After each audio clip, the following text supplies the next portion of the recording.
Siapakah Dajjal? Dajjal ini lahir di Samirah dan dia diberi nama Samiri karena lahir di Samirah. Nah, kenapa disebut Samiri? Karena lahir di Samirah. Dia lahir 100 tahun sebelum Nabi Musa diutus. Dan Allah Subhanahu wa taala memberikan kelebihan kepadanya. Pertama, dia diberikan umur panjang. Ya, yang zur umru ila yaumissaah, ila akhir zaman. Ya, dia ditangguhkan ajalnya sampai akhir zaman. Yang kedua, dia memiliki kecerdasan di atas akal jenius rata-rata umat manusia. Jadi sejenius apapun umat manusia yang normal, dia 60 tahun di atasnya. Sehingga penemuan-penemuannya, kecanggihan berpikirnya, kedewasaannya jauh di atas manusia rata-rata manusia normal. Yang ketiga, dia memiliki kemampuan sihir yang luar biasa. Apapun sihir yang selama ini kita saksikan, tidak ada yang mampu mengalahkan sihir dia. Sehingga saking luar biasa sihir yang dia miliki, seolah-olah orang mengenalnya selevel dengan Tuhan. Karena apapun yang semestinya menjadi perbuatan Tuhan, Dajjal bisa melakukannya. Ini saking hebatnya sihir Dajjal. Nah, nasab kelahirannya adalah nasab yang aneh para Allah. Dia lahir dari termasuk Bani Israel. Bani Israel ini keturunan Nabi Yakub. Yakub itu gelarnya Israel. Keturunannya disebut Bani Israel. Dari Yehuda. Yehuda ini adalah anak laki-laki dari istri pertama Nabi Yakub alaihissalam.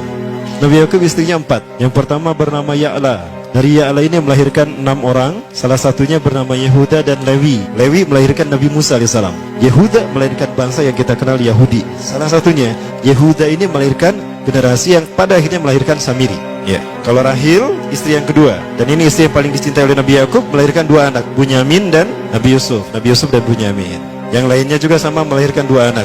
Kahit dari Ya'la melahirkan 2 anak, Dam dan Naftali. Ya. Anak tertua dari Nabi Yakub dari istri pertama bernama Raubin. Nah, dari Yehuda inilah lahir Samiri. Nah, ayah dan ibunya, kakek dan nenek Samiri ini adalah para penyembah berhala. Karena Samirah saat itu terkenal penyembah berhala. Ayahnya ini lahir dari proses perzinahan adik dan kakak, incest. Adik dan kakak berzina, lahir ayahnya. Adik dan kakak berzina, lahir ibunya. Jadi ayah dan ibunya ini lahir dari proses yang haram. Dan ketika ibunya menstruasi, disetubuhi sama ayahnya. Jadi itu peluangnya dari 2000 persetubuhan dalam keadaan menstruasi, 1 bisa jadi. Karena menurut penelitian medis juga, bahwa darah kotor tidak menghalangi terjadinya fertilisasi, tidak menghalangi terjadinya reproduksi manusia.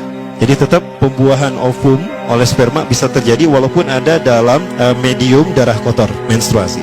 Nah, ketika itulah hamil dan lahirlah Samiri. Rasulullah SAW menyebutkan dalam Musnad Imam Ahmad, ayah dan ibu Dajjal ini melewati perkawinannya selama 30 tahun tanpa melahirkan seorang anak pun.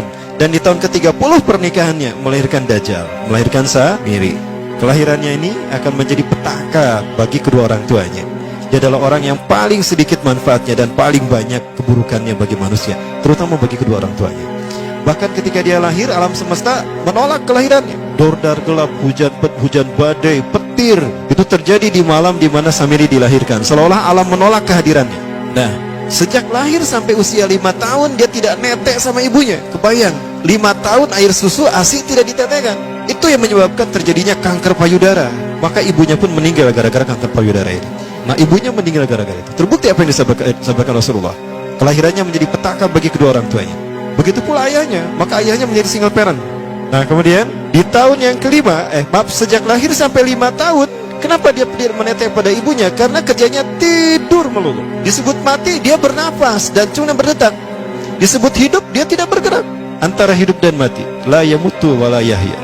Nah, maka di usia ke-5 tahun, nah ini terjadi peristiwa yang menarik. Apa itu? Samiri bangun dari tidurnya di tengah malam dan tidak ada orang yang menyadari Samiri bangun. Dia merangkak dan pindah ke berhala yang terbesar.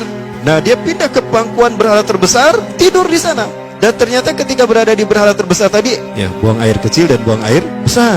Besoknya itu adalah hari pemujaan kepada dewa-dewa mereka, bangsa Samirah. Apa yang terjadi? Ketika terjadi ritual pemujaan tadi, maka sang raja yang dipertuhankan oleh kaumnya mencium sesuatu yang tidak enak. Bapaknya Samiri ini adalah tokoh agama paganisnya. Pas dilihat, kaget sang raja. Ternyata itu pesing berasal dari pantatnya si Samiri yang ada di pangkuan berhala terbesar. Marah murka tuh sang raja. Itu anak kamu, kenapa ada di situ? Kurang ajar kamu, ya telah menghina Tuhan kita. Kenapa kamu pindahkan anak kamu ke situ? Oh tidak Tuhan, saya tidak memindahkannya. Bagaimana saya bisa menghina Tuhan saya? Lalu siapa yang memindahkannya? Kan dia lumpuh. Nah, sekali lagi, kehadirannya menjadi petaka bagi kedua orang tuanya. Akhirnya raja marah dan ayahnya dipenjara. Selama ayahnya tidak bisa